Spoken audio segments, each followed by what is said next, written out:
আল্লাহ রাসূল সাল্লাল্লাহু আলাইহি ওয়াসাল্লামের একজন সাহাবী সহিহ মুসলিমে এসেছে, সাহাবীর নাম হচ্ছে রাবিআ। কি নাম?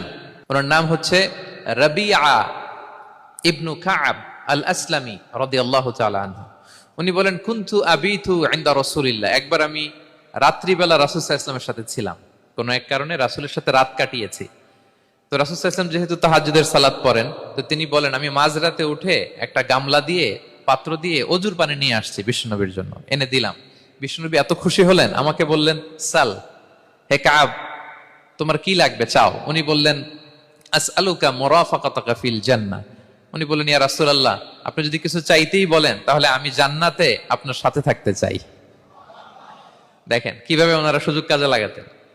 অজুর পানি নিয়ে আসছে, বিষ্ণু খুশি হয়ে গেলেন, বলেন, তুমি কি চাও?